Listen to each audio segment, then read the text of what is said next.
Hey guys, so before we jump into the actual video for today, I just wanted to add this one little tidbit that after putting up the other video and looking through all the comments, some people think that maybe something's going on that's not, or they think something that's just not true. I wanted to clear something up. I think if you watch all of yesterday's video and all of today's video, you'll probably understand it a little bit better, but the guy that broke in does not watch our YouTube channel. The break-in has nothing to do with YouTube. He is very clearly a homeless person that lives in the area, and there was no personal vendetta. It's not that he doesn't like us. It's simply that he wanted a Game Boy and some Pokemon games, and he broke in to steal it. That is it. And I don't want anyone to think that because of YouTube, our store got broken into. It has nothing to do with YouTube. The guy has clearly never seen any of our videos, if he's ever watched any YouTube videos at all. Very clearly a local homeless guy. So I just wanted to clear that up. It has nothing to do with YouTube, so don't worry about that. And thank you guys for your support.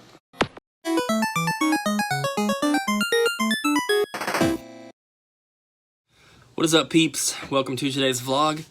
I've already tried to record this portion of the vlog once, and it turned into a 20-minute ramble, so I'm re-recording it here. Hopefully I don't talk for that long, but I just wanted to update you guys with what's going on and just kind of fill you in a little bit. If I watched a channel and their store got broken into, I'd want to know as much as possible, so I'm hoping to provide you guys with as much information as I can, and hopefully you guys understand and appreciate what's happening. So if you missed yesterday's vlog, I'll do a short recap here.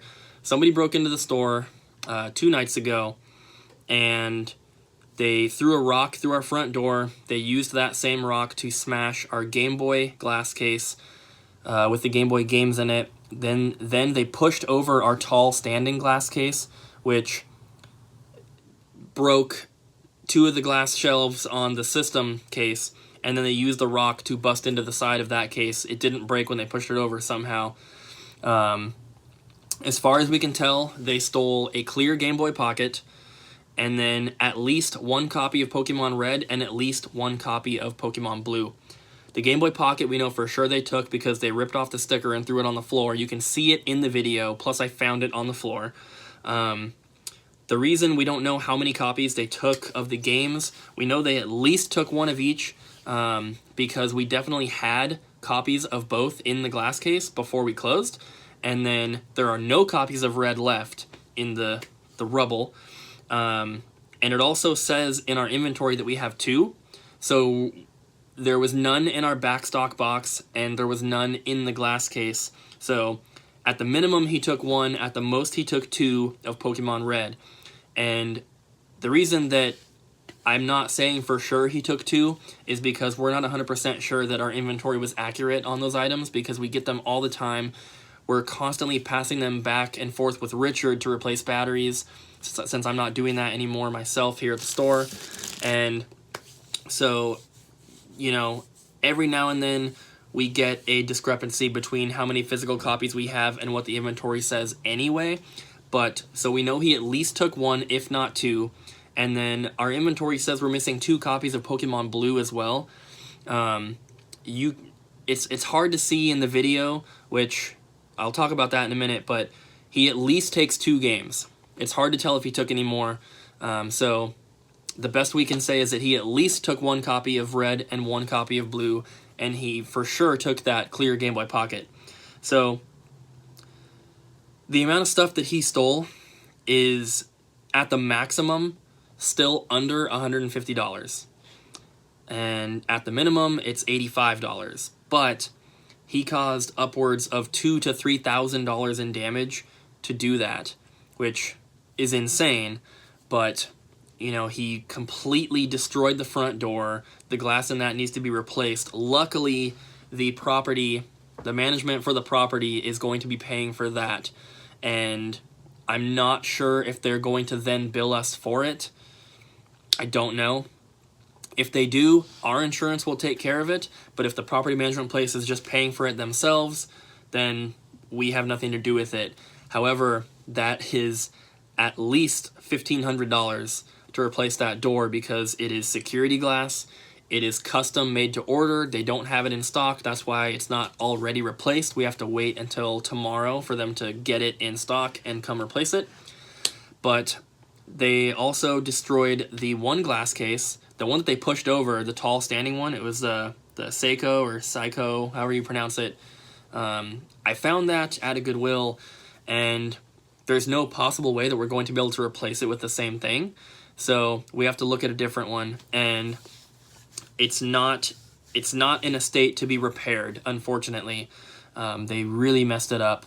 One entire side panel of glass is completely gone, and then the glass on the other side, the little bracket, the little side like tracks or brackets that hold it in place are like busted, and the whole piece of glass is like bent out like this. It's not just perfectly straight up and down anymore. It's like bowed outward. So that thing's destroyed. And so in order to replace that, we have to get something else. And I found one that I really, really like online. I'm hoping that the insurance will deem that it's a suitable replacement for the one we lost. But the cost of the shelf plus the shipping and the tax is almost $800. It's ridiculous. And then the other glass case, the one that had the Game Boy games in it, the rock only broke the top layer of glass. It didn't break any of the shelves or the front. So just with one piece of glass, we'll be able to fix that one. So in addition to the shelving and the door, a lot of inventory also got damaged, unfortunately. We haven't gone through all the Game Boy games yet, but I'm sure some of them suffered some casualties since the rock came through the top. But so far, what we've discovered is there was a Nintendo 64 box that was on top of the cabinet he pushed over. That now has a massive rip in the back. It completely destroyed the value of the box. It looks like the stuff inside's probably okay, but when he pushed that shelf over, it brought down two glass shelves on... So there's a shelf here against the wall, and the shelf here he pushed over, and it fell over and hit two shelves on that thing, shattered those, and it sent systems to the ground. There was an Xbox One S, a Jungle Green N64, Genesis models 1, 2, and 3, a Dreamcast, two PS3s, an Xbox 360 Slim, and then a few other things here and there. So we have to retest all those systems and see if any of those are damaged. It also crushed a bunch of Atari games when the shelf hit. It landed right on Atari games, so a bunch of those are just destroyed. There was an SP that is now literally coming apart. It's destroyed as well. There was also Game & Watches and a bunch of handheld systems in that shelf that, he pushed over. So we have to retest everything and see what the final damage total is. But as far as what he stole, it's nothing compared to the damage that he caused to do so. And it's very unfortunate. So yeah, that's where we are right now. I didn't hear anything from the cop last night or this morning. And so that's where we are with the store stuff right now. So in addition to that, Abby has Zelda right now at the vet. We were going to take her on Saturday when we woke up, but instead of waking up normally to the alarm and then coming here and then me going and taking Zelda to the vet, I woke up to an email and a phone call saying the store was broken into, so we rushed over here and completely forgot about that. But Zelda is fine. She's going to be okay. She just has a hematoma in her ear. Basically, her ear, on the inside of it, is very, inflated, and it's very swollen, and it's filled with, blood and stuff. So they have to drain that, and then they have to bandage it up so that it doesn't just fill back up. So Abby's doing that right now. Zelda's going to be perfectly fine, but we got to take care of it, obviously. So she's doing that. I'm here at the store to continue cleaning up broken glass and going through stuff because we're really trying to open back up for business tomorrow. It really hurt us to be closed for the entire weekend. That really, really sucks. So, we'll see what happens, but I'm going to do as much work as I can today to kind of get things back on track and open up for tomorrow.